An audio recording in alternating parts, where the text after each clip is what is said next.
Hello les amis, j'espère que vous allez bien. Ok, c'est comment aujourd'hui? Hein? Qu'est-ce qu'on dit aujourd'hui? Hein? Gloire à Dieu. Aujourd'hui c'est mercredi 15 juillet 2020. Gloire à Dieu. C'est une grâce inexprimable que de se tenir encore dans l'assemblée des justes, dans l'assemblée des vivants. Waouh! Tu n'as rien fait pour mériter cela. Et si tu l'as, rends gloire à Dieu. Moi je te dis, bonne journée. Je te dis bienvenue à mercredi. Il fait beau, le soleil tape. Waouh, je suis très contente. Sinon, à part ça, on dit quoi? Et la journée d'hier, c'était bien? Productive, j'espère. Et cette journée, j'espère que cette journée commence très bien pour toi. Ok? Moi, la journée commence vraiment très bien. Je suis très contente d'être à cette journée. J'ai même hâte d'être au week-end, vous savez. On va rentrer dans le vif du sujet. Ne bouge pas. À tout à l'heure. Hello, on est de retour. Donc aujourd'hui, comme hier, on va d'abord commencer par hier. On fait un récapitulatif, un résumé de la journée d'hier. Ok? Hier, on a fait une coiffure que j'ai définie Chin Chin. Ok? Je l'ai renommée Chin Chin. Chin Chin, c'est dans le sens où on ne se prend pas la tête, on fait une petite coiffure rapide et chic à la fois avec une touche de couleur à la Amra. Vous voyez le genre, hein? Vous voyez le truc. Donc, c'était ça avec les petits accessoires. Comme je dis là, moi, je suis une personne très débrouillarde.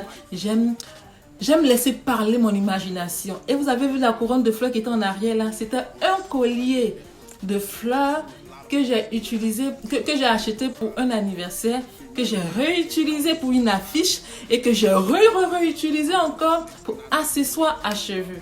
En tout cas, j'espère que vous avez aimé.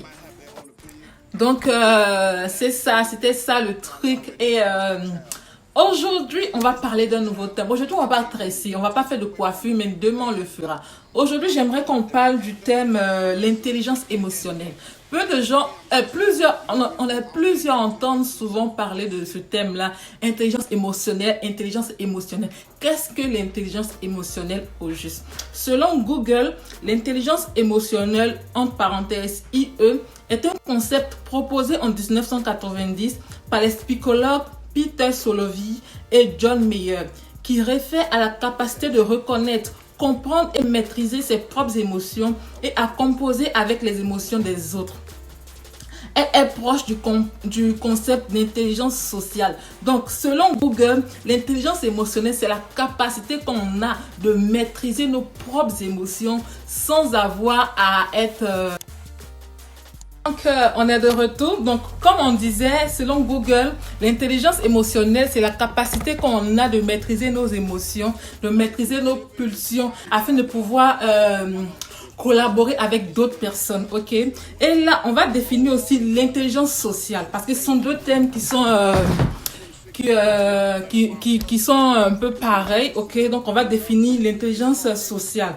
Donc, selon Google, l'intelligence sociale ou interpersonnelle est une forme d'intelligence qui permet de comprendre autrui et d'agir efficacement avec lui en situation d'interaction sociale. Sa mise en évidence est généralement attribuée à Howard Gardner, auteur de la théorie des intelligences multiples, selon Wikipédia. Ok?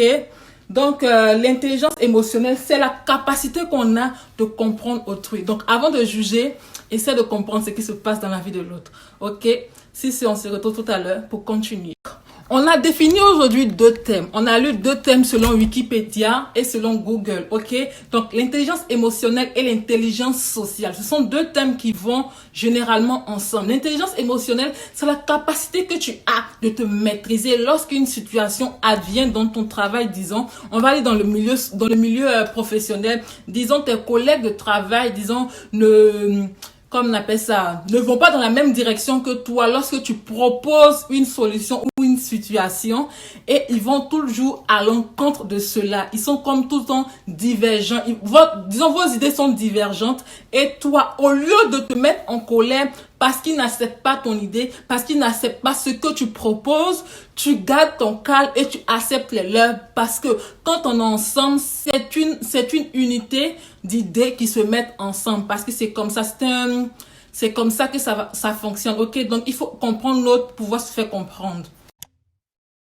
Donc, l'intelligence sociale aussi, c'est la capacité qu'on a de pouvoir, comme on appelle ça, comprendre l'autre. C'est-à-dire comprendre l'autre dans le sens où je me mets à la place de la personne. C'est-à-dire, disons, aujourd'hui, moi, Marie, j'ai écrit à, on va dire tonton Zach, ok? J'ai écrit à tonton Zach parce que j'aime beaucoup tonton Zach. Tonton Zach, si tu passes par là, Zach Mouekassa, hello, hello. Donc, moi, par exemple, et c'est vrai, j'ai déjà écrit à tonton Zach.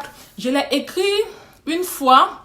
Et je pense qu'il a pris peut-être 1 mois ou 2 mois, peut-être pour répondre à mon message. Mais ça ne m'a pas gênée. Je sais que j'ai besoin de lui. J'ai besoin de ses conseils. J'ai besoin qu'il m'éclaire sur un sujet. Donc du coup, j'ai attendu. Et qu'est-ce que j'ai fait? J'ai réécrit encore à nouveau pour dire, tonton Zach, je suis encore là. Voilà, j'ai reposé encore la même question. Et qu'est-ce que cela crée? Cela permet à la personne de pouvoir te remarquer. Même lorsqu'il fait un direct, je peux envoyer juste un message. Tonton Zach, et le tonton Zach. C'était mon cas, ok? Moi, je l'ai écrit 1 fois, 2 fois. Il m'a répondu la 2e fois. Je l'ai écrit une autre fois, une 2e fois. Même si ça a pris du temps, il m'a répondu. Parce que moi, j'ai besoin de lui. C'est pas lui qui a besoin de moi. Quand tu as besoin de quelqu'un, mets-toi en dessous de la personne, ok? Descends de ton piédestal, ok? Tu descends. Si tu étais ici, tu redescends parce que tu as besoin de l'autre pour avancer. C'est comme ça. Si moi, je t'ai écrit aujourd'hui, ok, et que si, disons, tu m'as écrit aujourd'hui, que je n'ai pas vu ton message, que je n'ai pas répondu à ton message, ne conclue pas déjà que je suis une méchante personne ou bien que je t'ignore. Peut-être que je reçois une centaine de messages par jour. Peut-être que je traverse une situation compliquée à la maison. Peut-être que ça ne va pas émotionnellement. Peut-être que ma situation de santé ne va vraiment pas. Donc, ne commence pas à juger, ne commence pas à spéculer, mais essaie de m'approcher pour comprendre pourquoi je ne t'ai pas répondu. Peut-être que je n'ai même pas ton... Pour conclure, je vais prendre un exemple, ok? L'intelligence émotionnelle. Moi, je suis une personne avant, j'étais très susceptible, ok? Je n'arrivais pas à contrôler mes émotions, mes pulsions, ok? Je me mettais très vite en colère. Mes parents me disaient ça souvent, mes frères et soeurs me disaient ça souvent. Oh, tu te fâches trop, tu as trop gros cœur, tu as trop gros cœur, ok? Moi, tu peux me dire une petite phrase là, ok? Disons, on est en train de discuter et puis tu n'adhères pas à ce que je dis. Tout de suite là, je m'enflamme, je me fâche, je ne dis rien, je me braque. Je me braque et j'arrête la discussion, je te laisse parler. Et tu me demandes qu'est-ce qui ne va pas. Je ne vais rien te dire, je vais partir comme ça. Le cœur gros comme une montagne, ok? Le cœur gros comme une montagne. Mais au fur et à mesure que j'ai commencé à grandir, que j'ai commencé à comprendre la vie, j'ai appris à maîtriser ces émotions-là. Parce que je sais que j'ai besoin de l'autre pour avancer. Et toi, est-ce que tu domines sur ces émotions-là? Dis-le-moi en commentaire. Et toi, est-ce que tu as l'intelligence émotionnelle et sociale? Si oui, dis-le-moi en commentaire. Sinon, dis-le-moi en commentaire. Ça me fera plaisir. Sinon, ça nous fera plaisir de te comprendre, de te lire et de comprendre un peu ce que tu vis. So, moi, je te dis bonne journée. Pense à ces 2 thèmes, intelligence émotionnelle, intelligence sociale. Ce sont 2 thèmes très importants pour évoluer, pour avancer. Tu peux être une bonne personne, être très bonne dans ce que tu fais, être très bonne dans ta discipline. Mais si tu ne maîtrises pas ces 2 thèmes-là, si tu ne maîtrises pas ces 2 émotions-là, je te jure là que tu risques de perdre des marchés, tu risques de perdre des contrats, tu risques même de ne plus avoir de clients, tu risques de te braquer. Parce que je connais tellement de personnes là qui ont fait faillite parce qu'elles comptaient juste sur leurs compétences et non sur ces émotions-là. Donc, apprends à être intelligent émotionnellement et socialement. Ça te sauvera. Bonne journée, mes amis. Bye bye.